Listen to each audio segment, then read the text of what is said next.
윤석열 대통령이 전 정부에 대한 비판의 목소리를 잇따라 냈습니다. 지난 정부가 포퓰리즘으로 재정을 방만하게 운영한 걸 바로잡았다고 강조하고, 그런데 지금도 빚내서라도 지출을 늘리자는 주장이 있다고 지적했는데요. 국가 채무가 400조 원 증가한 문재인 정부와 최근 추경 편성을 요구하는 민주당까지 겨냥한 겁니다. 자, 윤석열 대통령 그러면서 솔로몬의 재판을 언급했습니다. 누가 진짜 국민을 사랑하는 정부인지 보라는 겁니다. 무슨 의미인지 구체적으로 알아볼까요? 어제 국가재정전략회의 발언을 들어보시죠. 하지만 일각에서는 여전히 이 재정 중독에서 벗어나지 못하고 빚을 내서라도 현금성 재정 지출을 늘려야 된다고 주장하고 있습니다. 이것은 전형적인 미래 세대의 약탈이고 따라서 단호히 배격해야 될 것입니다. 진정한 부모가 누군지 가리는 솔로몬의 재판에서 보듯이 국민을 진정으로 아끼는 정부는 눈앞의 정치적 이해득실보다 국가와 미래 세대를 위해 재정을 건전하게 운영하는지 여부로 판가름할 수 있습니다. 정부는 이전 정부와 달리 책임감 있고 지속 가능한 재정 운영 기조를 견지할 것입니다. 단순히 지출을 줄이는 것만이 아니라 꼭 필요한 곳에 제대로 쓰자는 것입니다. 전 정부를 향한 윤 대통령의 발언은 여기서 그치지 않았습니다. 반국가 세력이 종전선언을 합창하고 다녔다며 이는 북한의 침략을 용인하는 것과 같았다는 취지로 비판했습니다. 국제사회에 여러 차례 종전선언을 제안했던 문재인 전 대통령과 당시 정부를 겨냥한 것으로 해석되는데요. 어제 발언 박석영 기자가 전해드립니다. 한국자유총연맹 제69주년 창립 기념 행사. 윤석열 대통령은 올바른 역사관과 책임 있는 국가관, 명확한 안보관을 가져야 한다며 지난 정부를 직격했습니다. 왜곡된 역사의식과 무책임한 국가관을 가진 반국가 세력들이 북한 공산 집단에 대해 유엔 안보리 제재를 풀어달라 읍소하고 유엔사를 해체하는 종전선언을 노래 부르고 다녔다는 겁니다. 북한이 다시 침략해오면 유엔사와 그 전력이 자동적으로 작동되는 것을 막기 위한 종전선언 합창이었으며 우리를 침략하려는 적의 선의를 믿어야 한다는 허황된 가짜평화 주장이었습니다. 자유 대한민국의 국가 안보가 치명적으로 흔들린 상황이었습니다. 저는 대통령 취임 이후 북핵 위협과 도발을 억제하기 위해 한미 동맹을 강화하고 한미 동맹을 핵 기반으로 격상시켰습니다. 북한만 쳐다보고 중국으로부터 무시당한 우리의 외교는 글로벌 중추 외교로 발돋움했습니다. 윤 대통령의 이런 발언은 박스권에 갇힌 지지율 반등을 위한 전략이라는 분석도 있는데요. 민주당은 즉각 반발했습니다. 윤 대통령의 발언을 극우 성향 온라인 커뮤니티인 일베에 비유하면서 극우 유튜브 채널을 끊으라고 목소리를 높였습니다. 들어보시죠. 일베와 하등 다를 바 없는 대통령의 인식에 충격을 금할 수 없습니다.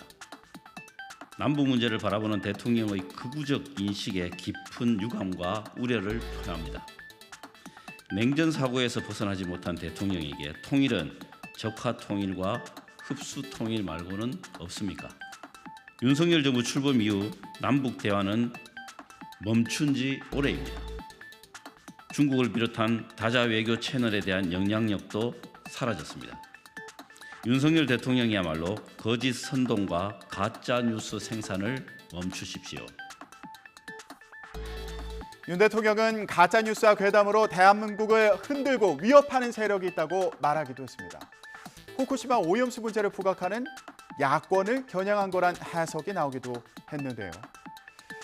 국민의힘 역시 오염수에 대한 야권의 주장을 괴담으로 규정하고 공세를 강화하고 있죠. 어제는 1985년 미 문화원 점거 사태를 주도했던 86 운동권 출신 함은경 씨를 당 공보 모임에 초대했습니다. 현재 전북 군산에서 횟집을 운영하는 함 씨는 민주당이 오염수 방류를 반대하는 건 정치적인 의도가 있다는 취지로 비판했습니다. 과학과 괴담의 싸움일 뿐 아니라 반일 감정을 부추기겠다는 의도가 있다는 겁니다. 문제가 없이 처리를 하고 있으니 제발 안심하고 수산물을 잘 평소처럼 이용해도 괜찮습니다라고 얘기하면 귀신이 있다고 옆에서 그러는 거예요. 이게 과학과 괴담의 싸움인 겁니다. 국민의힘은 일본 원전 오염수가 7개월이면 제주 앞바다에 퍼진다고 주장한 민주당을 겨냥해서 이렇게 엄포를 놨습니다. 직접 들어보시죠. 5개월에서 7개월 뒤에 대한민국 바다에서 채수를 해서 이러한 방사능 물질이 나온다면 저희가 책임지겠습니다. 방사능이 유입이 안 됐었을 때 민주당이 책임지시기 바랍니다. 민주당은 오염수 방류를 최소 6개월 보류하고 한일 양국이 환경 영향 평가를 하는 등 7가지 사항을 일본에 요구하라면서 정부 여당을 압박했습니다. 다음 달 초에 국제원자력기구의 오염수 방류 관련 보고서가 나올 것으로 예상되는데 여야 대치는 더 격해질 것으로 보입니다. 손유정 기자 리포트 보고 오시죠. 일본 정부에 바로 협의에 들어갈 것을 다시 한번 촉구합니다. 이제 일본이 밸브를 열면 후쿠시마 핵물질 오염수는 우리나라 바다로 흘러 들어옵니다. 시간이 없습니다.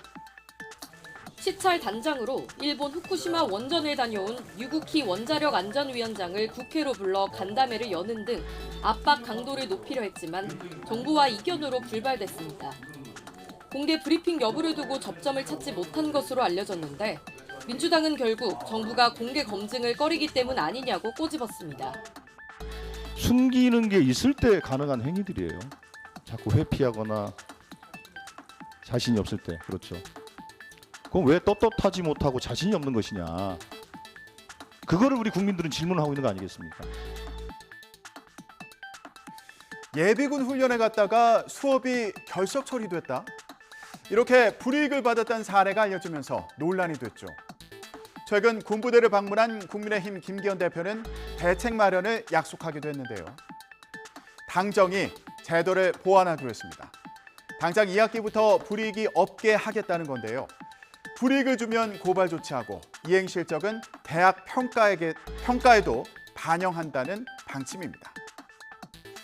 국민의힘은 최근 저소득 학생의 학자금 대출 이자 면제 방안을 발표하기도 했는데요. 총선을 앞두고 MZ세대 표심 잡기에 힘쓰는 것으로 보입니다. 나인 기자가 전해드립니다.